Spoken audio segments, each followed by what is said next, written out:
به نام خدایی که جان آفرید، سخن گفتن ندار، زبان آفرید. اما بعد، السلام علیکم و رحمت الله تعالی و برکاته. پدران و مادران اهل قدر و برادران و خواهران اهل اسلام، بنده امروز خواستم برای شمایان یک حکایه دیگری از حیات هر روزه ما و شما نقل نمایم. و این قصه درباره یک مادر و فرزند یکتای او.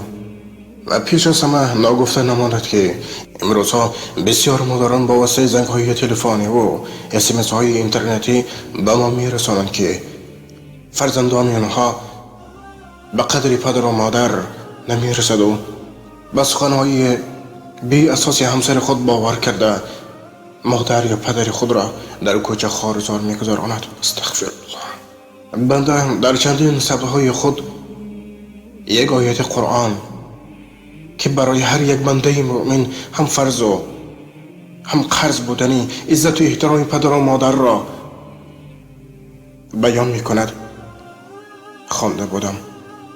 این هم باشد سوره اسراء آیت 23. در این آیت چنین گفته شده است: خداوند مقرر دانست که بجز الله کسی را سجده مکن و عزت و احترام پدر و مادر را در جایش گذار و یکی از آنها یا هر دو در حالت پیری بیمار شوند، به آنها اوف مگوی، برعکس به آنها سخن شیرین گو و عزت و احترام آن را در جایش گذار. و البته در وقتی گفتنی حکایه نوبتی اگر به خداگی راه دهم، الله تبارک و تعالی مرا مغفرت کند و از همه شمایان معذرت میخواهم. یک مادری اهل قدر در یک دهه خود زندگی میکرد. با امر تقدیر شوهر این مادر در سن 35 سالگی با بیماری سرطان ترک دنیا میکند. مادر دیگر به شوهر نمی براید و فرزند یکتای خود را به وای میرساند.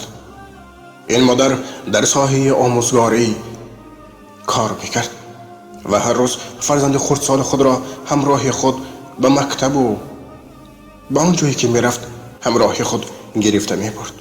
و خلاصه این مادر مهربان این فرزند را به وای میرساند و صاحب کسب و کار عالی و صاحب خانه و در شخصی میکند. و این فرزند روز تا روز به سخنهای همسر خود گوش کرده حرکت میکرد که از مادر خود دوری جوید. و روزی مادر با وسیله تلفن موبیلی به این پسر یکتای خود زنگ زده گفت: فرزندم، بچه جانی عزیزم، بیا که باره ببینم و کمی درد و حسرت کنیم. لیکن این پسر میگوید: مادر، الحال کار بسیار دارم، برای درد و حسرت تو وقت زیادتی ندارم. خیر، تلفن را خاموش میکند.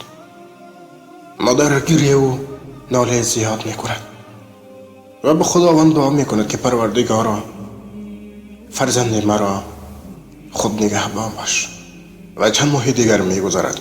روزی به خانه این مرد از مادر یکتایش یک نفر پسر بچه میآید و میگوید: برادر، مادر شما بیمارند و میخواهند که شما را ببینند. این پسر میگوید: الحال من برای خانه خود یک چند لوازمات های ضروری را باید گیرم و برای این به نزد مادر رفته نمیتوانم، این را به مادر برسان. و این جوان گفته های این مرد را به مادرش میرساند. و بعد یک هفته این مادر به خانه فرزند خود، یعنی به تلفن خانگی و فرزند خود زنگ میزند. در همین وقت تلفن خانگی این مرد را همسرش میبردارد و به مادرش جواب میدهد. مادر میگوید: فرزندم خوبی؟ پسر جانی من خوب است، اهل خانواده همه صحت سلامتیم. همسر این مرد میگوید: ما خوبیم، از شما خواهش میکنم که به کارهای خانگی ما دخلدار نشوین و بسیار به پسرتان زنگ زده او را ناراحت نکنین. و بعد اونی که تلفن را میگذارد، در همین روز در وقت کارهای خود این زن، یعنی همسر این مرد، پای خود را لد میخوراند. و وقتی که مرد به خانهش میآید میبیند که همسرش گریه و ناله زیاد دارد. و این زن تهمت بی اساس نسبت مادر این مرد کرده میگوید: مادر بسیار زنگ زده، مرا ناراحت کرد، خواستم تلفن او را بردارم، لکن لغزیده افتیدم و پای من لرز خورد. در همین وقت باز زنگ تلفنی می شود و این مرد رفته اون تلفن خانگی خود را می بردارد و می شنود که مادر او زنگ زده ایستاده است. مادر می گوید: فرزند شیرینم، خوبی؟ اگر ناراحت کرده باشم مرا ببخش، لیک تو را یاد کردم. من مادر هستم و من می خواهم که تو را ببینم و باری هم باشد تو را ببوسم و باری هم باشد تو را به آغوش گیرم و لذت فرزند را بچشم. لیکن فرزند می گوید: مادر، از این زنگ های زیاد شما همسری من پای خود را لط خوراند و من نمی توانم پیش شما روم، الحال که همسری من بیمار است و من او را باید به بیمارخانه برم. لا حول ولا قوة الا بالله. مادر تلفن را خاموش می کند. وقتی که این مرد همسر خود را به بیمارخانه می برد، طبیبان می گویند که هیچ خوفی در لطخوری پای او نیست و بعد 3 روز دیگر به خانه این مرد خبر می آید که مادر او وفات کرده است. خبر مرگ مادر خود را می شنود. این مرد نابکار حتی برای قبر کردن مادر خود هم نمی رود، زیرا همسر این شرط داده بود: یا مرا می گویی یا اینکه مادرت را. این مرد نابکار به خود می گوید که مادرم مرد رفت، اکنون من با همسرم بیمارم و گفته های را بجا کنم تا اینکه او از من شاد باشد. مادر این نابکار را اهل مردم قبر می کنند و روزی این مرد برای مهنت به دیگر شهر سفر می کند و از آن جای پولهای زیاد را کار کرده به همسر خود روان می کند و این همسر نابکار این مرد اون پولها را می گیرد و اون خانه با حشمتی که داشت به نام خود می گذاراند. و وقتی که مرد به خانه خود بر می گردد می بیند که این همسر نابکار این با یک مرد دیگر زندگی دارد و این مرد را لط و کوب کرده از خانه بیرون می کنند و این مرد گریه و ناله کرده به سر قبر مادر رفته گریه می کند: ای مادر، مرا ببخش، فرزند نابکار و نادان را ببخش.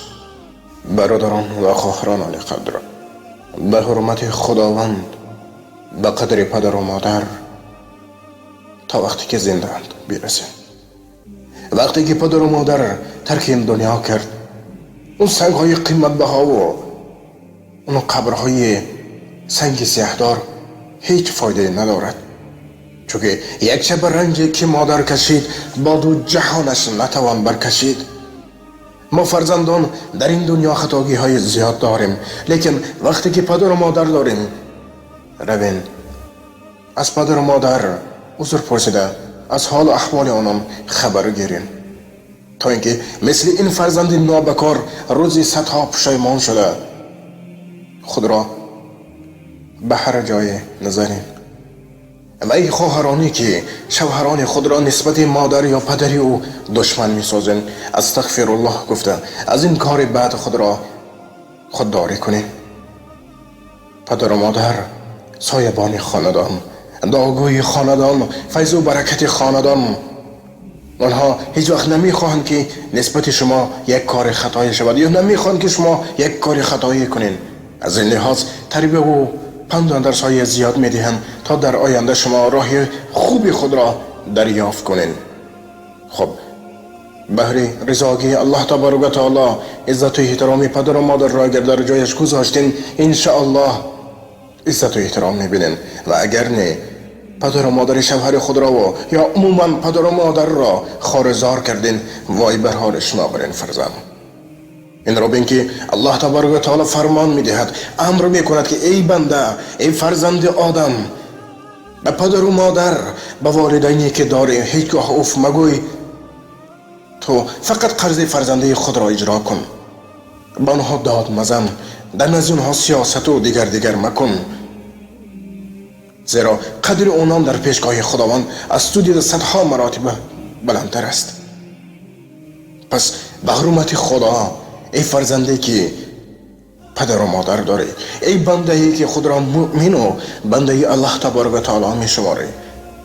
عزت و احترام پدر و مادر را در جایش گذار تا اون وقتی که اونم در قید حیاتم و وقتی که ترک این دنیا کردم در حقشان دعای خیر کنو و کوشش نما تا به نام پدر و مادری عالی قدر و مهربان خود داغ نیاری.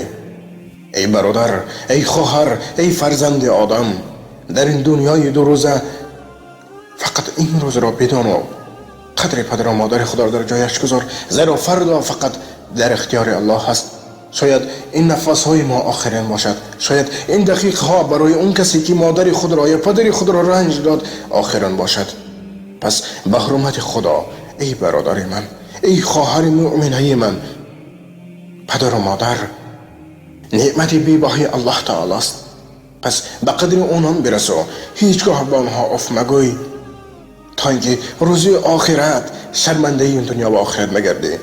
و آخر دعوانا الحمد لله رب العالمین. السلام علیکم و رحمت الله تعالی و برکاته. با احترام دوست و برادر شما امید رحمت. الهی الله تبارک و تعالی هر یک ما و شما را به راه راست اهدنا الصراط المستقیم هدایت گرداند. عزت و احترام پدر و مادر را در جایش گذاشتن نصیب روزی گرداند و رضاگی پدر و مادر گرفتن را بر هر یک ما و شما نصیب روزی گرداند. آمین یا رب العالمین.